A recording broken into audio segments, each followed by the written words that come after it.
natin sa buhay. Tama po. Amen? Preach ang masarap. Ang Diyos ay Diyos. He is worthy. Ito, sino may-ari ng buhay? Sino babawi niya? Alam mo kung kailan babawiin? Hindi. Habang malakas at buhay, serve God. Seriously. Obey God. Seriously.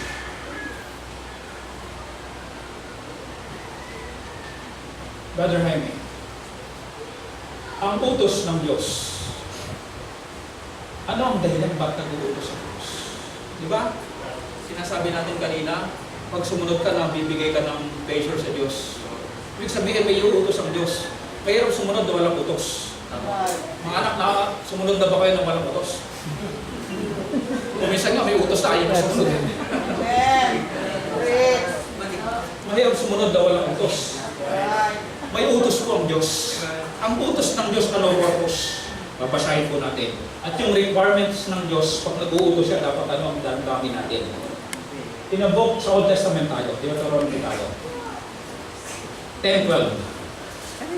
And now Israel, sinausap, what doth the Lord thy God require of thee? Ano ba ang nire-require ng Diyos sa inyo?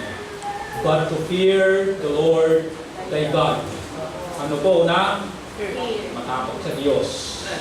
To walk in all His ways. Lumakad sa lahat ng kanyang pamamaraan o daan. Ano pa? To love Him. To serve the Lord thy God. Kalahati, 1/4, 3/4. Buo na puso at buo na ano po? Kaluluwa. Bakit ganun mag-utos ang Diyos? Susunod ka, kailangan buo. Pag sinabing buo, seryoso. Yes. Alam niyo yung taong nagmamahal ng seryoso. Iskan mo yung puso niya, yung pagmamahal niya talaga buo. Tama po yan. Hindi niyo katabi niyo. Kaya niyo bang iskan? Si Seron ka, kaya kong iskan eh. No doubt. Buo. Kapag seryoso, buo.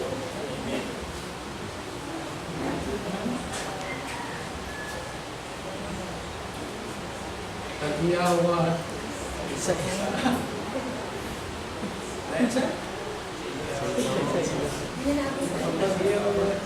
iyo, pati na sa kakaisip sa iyo, tagyawa. Ay, ang buo talaga si Sir Ron. Ano lang yan eh, love kasi yan, kaya ganyan siya. Amen. Kaya sa mag-ibig talaga, amen. Nakakuha siya talaga. Ano ba si Mamini?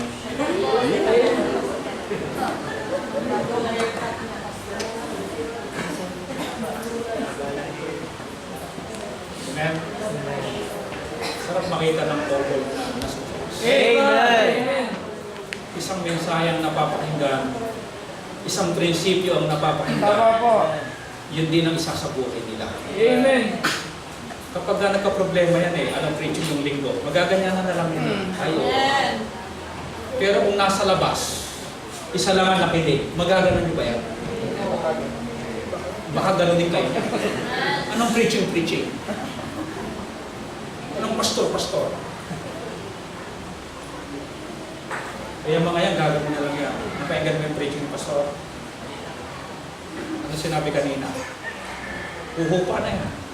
Magkakasundo na yan. Magpapasakot na yan sa Diyos. Ako po, anong si Clifford? Inaanak.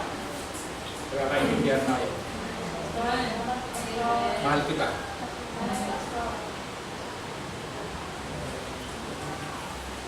What is the reason? To keep the commandments of the Lord and His statutes, which I command thee this day. For what purpose? Good. For thy good. Para ka mapabuti. Hindi ba ito para ka mabuti? Di ba question mark? The answer is yes. Hindi ba para ikay mapabuti? Ilan ang Kristiyano ang napabuti ang buhay dahil sumunod? Amen. At ilan ang Kristiyano ang napahamak dahil hindi sumunod? Ang utos ng Diyos, mga anak ko, mga magulang, mga tatay ko, nanay ko, para po ito sa ikabubuti natin. Tama po. Amen. Hindi para pahirapan tayo. Right. Hindi para tayo maging killjoy ang Diyos sa buhay natin. Para sa ating ikabubuti. Tama. Bakit nagutos ng Diyos? The answer is, para sa mahal tayo ng Diyos. Ang concern ng Diyos nasa atin. Sabi ko po kagabi, nung mga umaten sa prayer meeting, lahat ng umaten, sinabihan ko sila, alam niyo, mahal ko kayo eh. Pero alam niyo ba na mas mahal kayo ng Diyos? Amen. Hindi ko kayang tumbasan ang pagmamahal ng Diyos. Amen. Alam niyo, gusto ko kayong protektahan eh. Pero yung protection ng Diyos mas matindi kaysa sa protection ko. Amen. Alam niyo, concern ako sa inyo eh. Pero yung concern ng Diyos mas matindi kaysa sa akin. Inuulit ko ito kasi yung mga hindi nag-attend ng prayer meeting at nawa umati naman kayo ng prayer meeting. Na hindi ako paulit-ulit. Amen po! Amen. Obey God seriously. Amen. For thy good. Ngayon, tanong. Gaano naman kaseryoso ang Diyos sa inuutos niya? Kasi alam ng Diyos na ikabubuti eh. Kaya, by hook and by crook, dapat sundin mo siya. Amen. Kasi pag hindi mo sinunod yan eh, ano lang kabaligtaran ng good? Bad. Good. Bad. Righteousness, ano kabaligtaran? Unrighteousness. Godliness, ano kabaligtaran? Ungodliness. Ito po ang matinding seryosong binitawan ng Diyos. Handa na po ba kayo? Amen. Tignan niyo po yung bigat nito kung gaano kaseryoso ang Diyos. Deuteronomy 11. Nag-continue ang Diyos sa chapter 11. Anong chapter kanina? 10. Meron siyang dalawang isinet. Hindi nakakalito. Dalawa lang. Behold, I set before you this day a blessing and a what? Curse. Ano po yung dalawa? Blessing and curse. Saan i-apply ng Diyos itong dalawang ito? Listen carefully. A blessing. Saan i-apply ang blessing? If you obey me, I will bless you. Malinaw? Yes. And curse, saan in-apply? If you disobey me. When you obey me, mapapabuti ka talaga. Right. Pagpapalain. Amen. Sinabi ba ng Diyos dito, pag sumunod ka, naging professional ka, nakapagtrabaho ka ng maganda, pagpapalain kita. Ganun ba? Mag-aaral kang mabuti, maging top-notcher ka, kailangan maging marunong ka, dapat tuwing magbibigay ng top-notcher sa school, dapat number 1 ka, kung nagkaganyan ka, i-bless kita. Hindi po ba sinabi? Mag-asawa ka ng mayaman, at i-bless kita. Di ba sinabi? Ano po? Kahit ano yung status ng buhay mo kapatid, may pinag-aralan ka man o wala, at matuto kang sumunod sa Diyos, pagpapalain ka ng Diyos. Amen. Kahit PWD ka, pag natutunan mong sumunod seriously sa Diyos, pagpapalain ka ng Diyos. Amen. Kahit pa ikaw yung roper sa eskwelahan. Alam niyo, roper ng araw? Sa row number 4, inuupo yung mga pasakawa. Din talagang halos ipasok na ng teacher yung pain sa ulo, isaksak. Talagang hindi niya matutunan. Pag natutunang sumunod, yun ang sabi ng Panginoon, I will bless you. Pero, ano man ang iyong pinag-aralan, pinakamatalino ka man, pero kung masuwayin ka sa Diyos, ang kakamtan mo sa Diyos, sumpa. Amen. Kahit ikaw ay pinakagwapo na, katulad ng nakatayo ngayon. Amen? Amen. Tatayo sana si Brother Joey. Tsaka sila ngayon.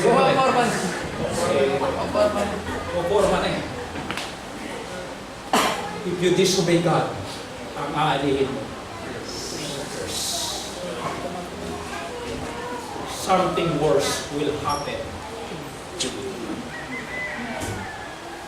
Seryoso talaga ang Diyos when talk about obedience. Amen. Old Testament pa lang po ito. Magpakita tayo ng halimbawa. Baka naman ito joke lang. Handa na po ba? Amen. Halimbawa sa buhay ni Joshua. Kinamper nila mga kapatid ang Jericho. Tama po. Napabagsak nila ang wall, nanalo sila. Ngayon, meron na naman silang i-conquer. AI. Maliit na lugar. Kaya konti lang ang pinadala ni Joshua. Pero may tagubilin Diyos. May utos. And the city shall be cursed. Susumpain niya. Even it. And all that are therein. Lahat na nandoon to the Lord. Only, sino lang ang isisave nila? Si Rehab. Anong kasing ginawa ni Rehab? Harlot si Rehab, pero bubuhayin siya at ang kanyang pamilya, anong ginawa niya kasi? Because she what? Hid the messengers that we sent. Yung spy, pinoprotektahan ni Rehab. Kaya sabi ng Panginoon, lahat ng nasa sa AI, kapatay ni etc. At ilang silikas. Okay. And ye in any wise keep yourself from the accursed thing, lest you make yourself accursed. When you take off the cursed thing and make the camp, I'm sorry, ganito po pala, no? Yung Jericho, wala dapat silang kukunin. Nakuha niyo po? Sa Jericho po pala. Dahil susumpain yun. Kinukuri ko lang po, ano? Dala lang po siguro ito ng kuya. Ano po? Okay, wala kayong kukunin doon, etc. And then, pagkatapos na conquer yun, pupuntahan nila ang AI. Okay, malinaw po? Okay. And curse, when you take off the cursed thing and make a camp of Israel a curse and trouble it. The problem is, but all the silver, gold, brass are concentrated unto the Lord, they shall come unto the treasury of the Lord. Malinaw po? Yung gold, silver, brass, kukunin at dadalhin treasury ng Panginoon. Okay, ngayon ito, lumaban sila sa AI, natalo.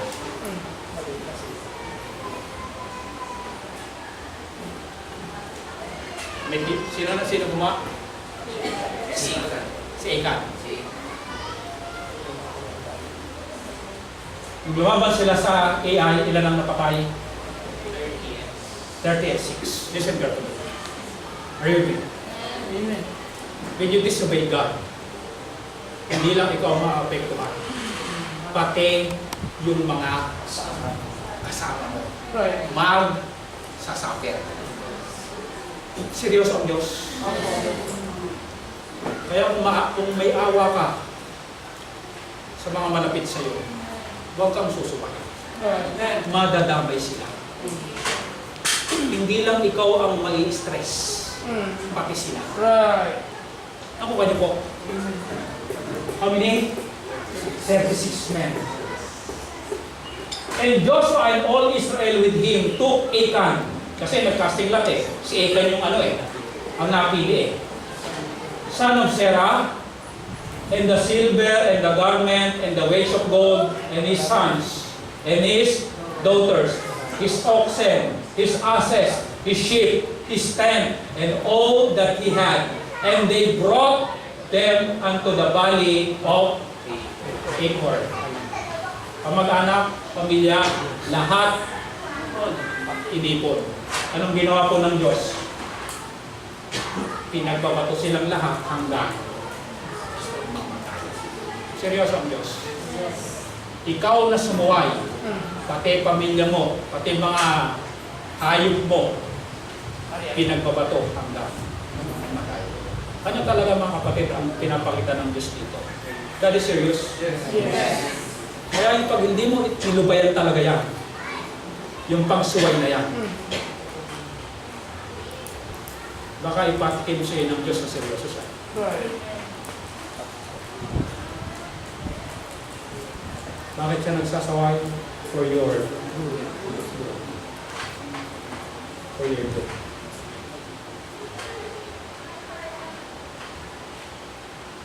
Ito ka nakakalungkot eh. Buti sana kung ikaw lang. Tama. Ang dadaan ka. Kung mahal mo pamilya mo, stop. Kung mahal mo pastor mo, stop. Kung mahal mo mga kapatiran mo dito sa church, stop! Hey. Amen. Ang dadaan ka.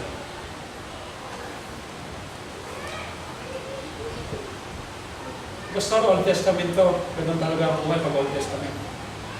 Puntahan natin ang Old Testament. Kilala natin mag-asawa. No? Sino mag-asawa yun? Ananias at saka Sapira.